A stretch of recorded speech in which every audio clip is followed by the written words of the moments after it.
Hey there, thanks for joining me today. This is Laura Lynn with keepinkingup.com. I'm an independent demonstrator for Stampin' Up! In San Antonio, Texas. And today I wanted to share a technique with you that I used on this particular element of this cactus card. It has the kind of shimmer in there. I don't know if the camera will pick up that shimmer, but it's so pretty. So I wanted to share how to do that. I'm not going to show you how to make the whole card, but I do want to call your attention to this Flowering Desert stamp set that I used to create this card because it is sadly retiring very soon. So if you don't already have this stamp set, I highly recommend that you get it before it goes away. I think it's such a pretty stamp set with a bunch of different pieces and parts to create some wonderful scenes with cactus plants. So anyway, so let's get started on how to make this particular element.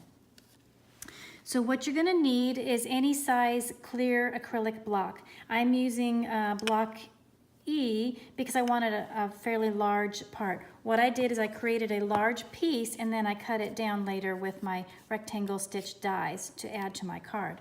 But I began with a large block so I could do a large area. And I'm going to use it with a piece of our thick Whisper White cardstock. I'm going to put that down there like that so you can see what I'm going to do. I am going to ink up my clear block with our Stampin' Right markers. If you're not familiar with our markers, there is a wide band on one end of the marker that indicates the brush tip end, which is the end we're going to use today. The thin line on the other end indicates the finer tip that you can use if you're like writing for inside of your cards or addressing your envelopes and such. But we're going to use the brush tip today. I'm going to use 4 different colors. You can use any colors that you would like. I'm using Daffodil Delight, Mango Melody, Cherry Cobbler, and Blackberry Bliss for my card. So I'm going to start with my Daffodil Delight with the brush tip, and I am just going to add the color to my clear block with the brush tip. And I'm just going to go up a little ways.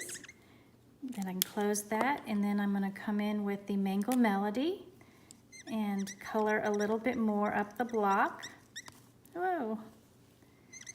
Oh my goodness. Slippery. And hopefully you can see that color with that paper below. You can see the color that I've added on there. Next, I'm going to add my Cherry Cobbler. Scribble some of that on there. And then finally, the Blackberry Bliss.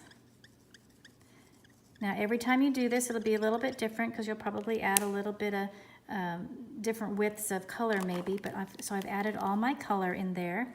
And then next is going to bring in the magic tool for this particular technique. I have one of our stamp spritzers, and I've added in it some of our Champagne Mist shimmer paint along with 50% of rubbing alcohol. Now you do need to go with either 50 or maybe 70% rubbing alcohol. I learned from experience. I used, this is an old bottle, I used 90% rubbing alcohol, and the shimmer paint separated and hardened, and now I can't, no matter how much I mix it, it won't go back together like this. You can see, I don't know if you can see in that tube how nice and well mixed that is. So you do need to use the lower amount of rubbing alcohol percentage. So this is 50% and it works really well for me. Now I'm going to pull in an old spray catcher. This is basically just a cardboard piece, but it'll protect your work surface because when we're going to spray with the shimmer paint, the shimmer will go everywhere. So you do want to protect your surface really well. You could use any old cardboard box that you have, maybe a lid to a cardboard box, just anything. So I'm going to place my clear block in there. I'm going to shake up my shimmer spray one more time, and then I'm going to spray it liberally with my spritzer. And you can see the ink's moving a little bit in there. I'm going to carefully lift that up, move that out of the way, bring back in my cardstock, and I'm going to carefully flip this over and let it rest on the paper for just a few seconds to let the ink and the shimmer paint transfer to my cardstock. Now I'm going to lift it up, and there, hopefully you can see the beautiful shimmer watercolory look that I have. And I'll bring my card back in. You can see then I just went ahead and cut out a section of that to put on my card. So isn't that fun? It's so sparkly and so pretty and really fairly easy to do. So I hope you found this technique helpful, and I hope you give it a try with your clear blocks and your Stampin' Right markers. Thanks so much for joining me, and I'll see you in the next video. Bye-bye.